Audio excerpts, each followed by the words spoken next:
So in one line, one sentence, if we want to define inertia, then inertia is the inactiveness of the body to change its state. State means either of rest or of motion. मतलब वो अपनी state को change ना कर पाए या ना change कर पाने की property किसी object की, that is called as inertia. So inertia means inertness or inactiveness. अब next line important है, do all bodies have the same inertia?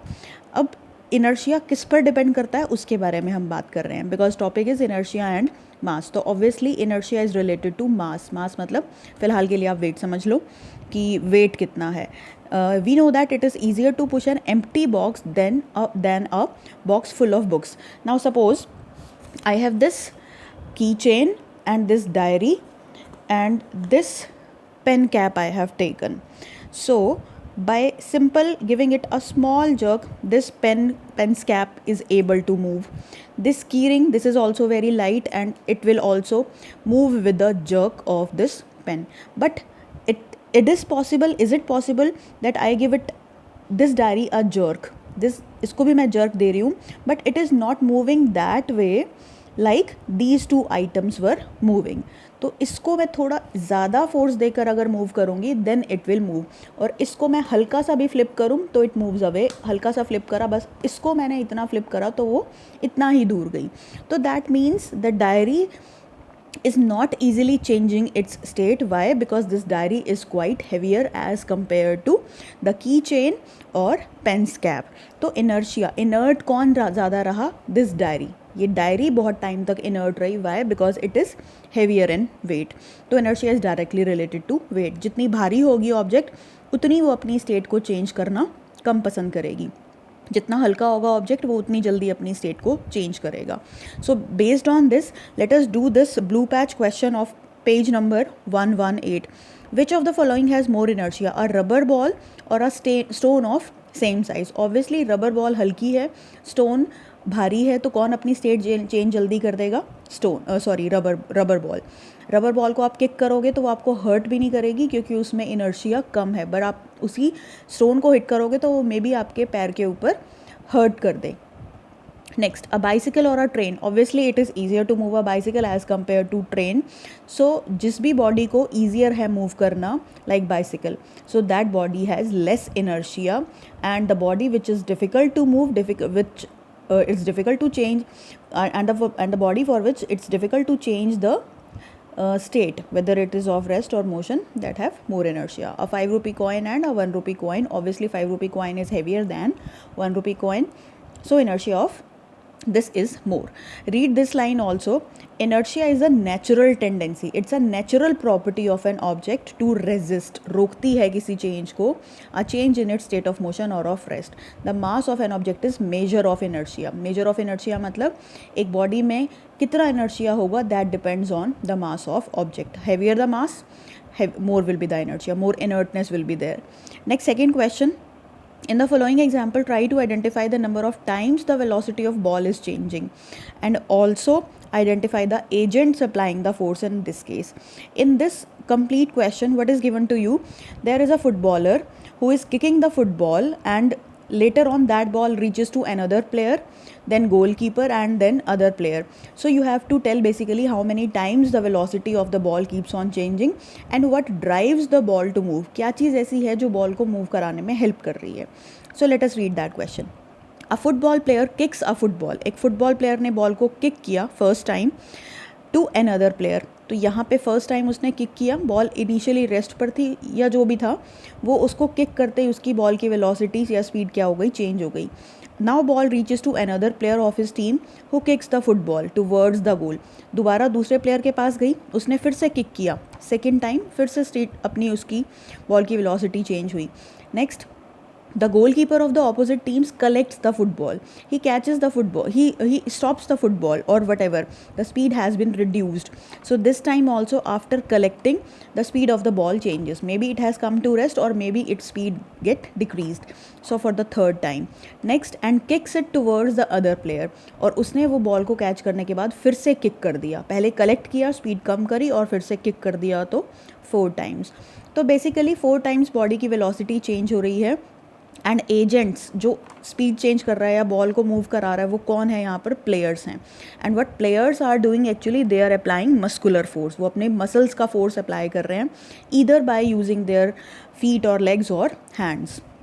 Next, third question. These two questions are very very important as these two questions are based on inertia. Explain why some of the leaves may get detached. Detached means separate क्यों हो जाते हैं from a tree if we vigorously, fastly, बहुत ज़ोर से अगर हम उसकी branches को shake करते हैं. या आपने देखा होगा even जब पतझड़ का सीज़न आता है, जब ट्रीज़ अपनी लीव्स को शेड कर देते हैं, तो उस टाइम पर बहुत ज़्यादा आपको ड्राई लीव्स मिलती हैं ऑन रोड्स. तो वाई डज़ दिस हैपन? अब इसमें क्या है, इसमें भी यहाँ पर न्यूटन लॉ या इनर्शिया लग रहा है.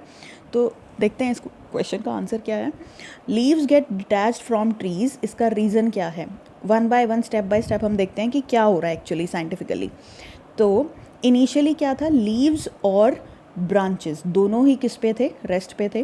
When you shake the tree, when you apply force, आप फोर्स अप्लाई कर रहे हो तो दोनों ही मोशन में आएंगे, दोनों ही अपनी स्टेट को चेंज करने के लिए फोर्स्ड हैं, because you are applying an external unbalanced force and we know that unbalanced force can change the state of the object. तो both experiences force, but dry leaves are lighter because उनका inertia कम है, तो वो lighter हैं, तो जो भी lighter body होगी उसको move करना ज़्यादा easy होगा, like what we have seen in case of keychain and pen's cap. But it was difficult to move that diary. In the similar manner, the tree or the heavier branches are difficult to move by the force applied by air or the force applied by any human being.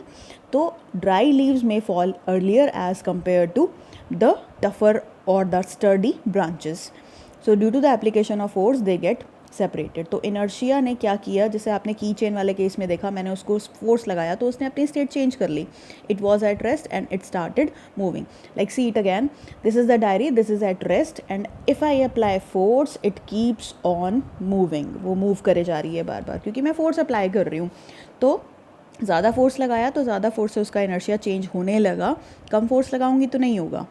तो इसकी वजह से, inertia की वजह से body ने अपनी state change करने दी क्योंकि वो लाइट थी. अगर हैवियर होती तो हमें ज़्यादा फोर्स लगाना पड़ता तब जो अपनी स्टेट चेंज करता. अब यहाँ पर अगर वन लाइनर क्वेश्चन आता है कि why do leaves get detached, do not write complete explanation. This question is already in my notes, you can check from that also. अब एक नंबर में अगर क्वेश्चन आ जाएगा कि इनर्शिया कौन सा हो सकता है, तो this is due to inertia of rest, because inertia of motion भी होता है, इनर्शिया ऑफ डायरेक्शन भी होता है, वो भी हम आगे करेंगे. But this is inertia of rest, this is due to inertia of rest. जिस भी स्टेट में बॉडी पहले होगी, इनिशियली होगी, उसी इनर्शिया की हम बात करते हैं. वही इनर्शिया रिस्पॉन्सिबल होता है इस जो भी हम फिनोमिनास पढ़ रहे हैं उसके लिए. अभी ये समझ में आ जाएगा कि what I am talking about. Now let us come to this question number 4. Why do you fall in the forward direction when a moving bus brakes to stop? ये हमने कई बार ये ऑब्जर्व करा है कि एकदम से अगर कोई व्हीकल स्टॉप करता है, अगर आपके आगे वाले ने ब्रेक्स अप्लाई कर दी and you also have to put apply brakes for your vehicle also, then immediately you move forward.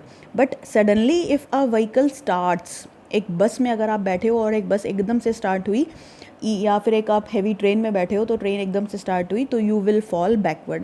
So why does this change in states? why do we move forward or why do we move backward when vehicle starts or stops? So this is also due to inertia भी है और motion का भी इसमें concept है. तो हम Newton laws of motion को क्यों इंपॉर्टेंट मानते हैं? क्योंकि वो डेली लाइफ के फिनोमिनास को एक्सप्लेन करता है. Now let us see that. See initial situation देखते हैं हम. when brakes are applied then vehicle stops, vehicle is coming to rest.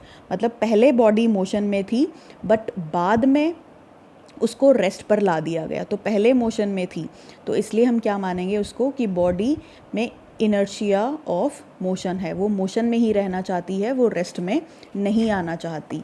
तो इसीलिए यहाँ पर अगर हम वन लाइनर क्वेश्चन बोलें कि why does person fall back forward when brakes are applied, answer in one line, then this is due to inertia of motion because initially the bus was in motion.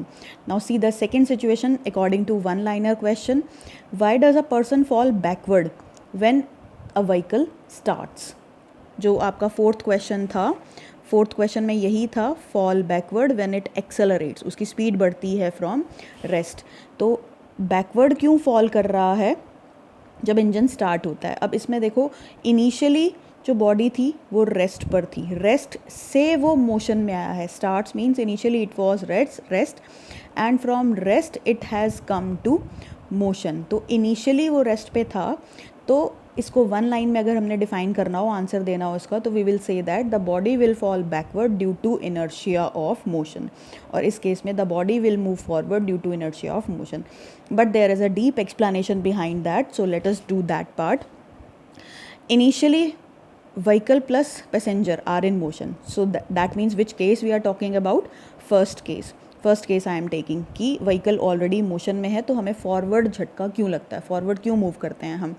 तो initially दोनों ही motion में थे, brakes were applied, तो due to the application of brakes means you are applying some external unbalanced force, so due to the application of force vehicle and passengers are forcefully brought to rest, उनको लाया जा रहा है rest पर। they don't want to, why they don't want to come at rest? due to inertia of motion, because they tend to remain in motion, they want to remain in motion, but forcefully we are bringing them at the state of rest। तो उसकी वजह से क्या होगा? they will feel a jerk। जब भी आप body की स्टेट को चेंज करोगे तो वो उसको एक झटका फील होगा, जिसकी वजह से वो रेस्ट से मोशन में या मोशन से रेस्ट में आता है। तो अब इसका और डिटेल एक्सप्लेनेशन है, यहाँ तक आप आंसर ख़त्म कर सकते हो। तो because they are forcefully brought to rest, so they will experience a jerk, उनको एक झटका लगता है। तो that is why the body feel forward और backward jerk depending upon the situation. अब इसमें थोड़ा सा और एक्सप्लेनेशन देखना हो तो देखो, feet are in direct contact with the vehicle. जैसे अगर आप बस पे बैठे हो तो आपके जो पैर हैं they are in direct contact with the floor of the bus के जो फ्लोर है उसके साथ कांटेक्ट में होते हैं। तो जैसे ही बस रेस्ट पर आती है तो क्या होता है, आपके पैर भी एकदम से रेस्ट पे आ जाते हैं, but upper body is quite far away from the floor, तो it takes some time to come at the state of rest. So during that time the body feels a jerk and we fall forward. Similarly in case of backward motion means when bus starts from rest, initially passenger or the vehicle is at rest, but when the engine start होता है तो आप क्या apply कर रहे हो? आप force apply कर रहे हो, that brings the body to motion, but body initially rest पर थी, तो due to inertia of rest body rest पर ही रहना चाहती है, वो मोशन में नहीं आना चाहती। तो फोर्स की वजह से क्या हुआ, इनर्शिया डिस्टर्ब हो गया और बॉडी उस डिस्टर्बेंस को अपोज करने के चक्कर में एक जर्क फील करती है। तो आप इस तरह से या फिर इस तरह से, किसी भी तरह से जो आपको ईजी लगे आप समझ सकते हो, या फिर moreover in notes the question is given in both the ways that you can do. These two are very important questions, so must do that.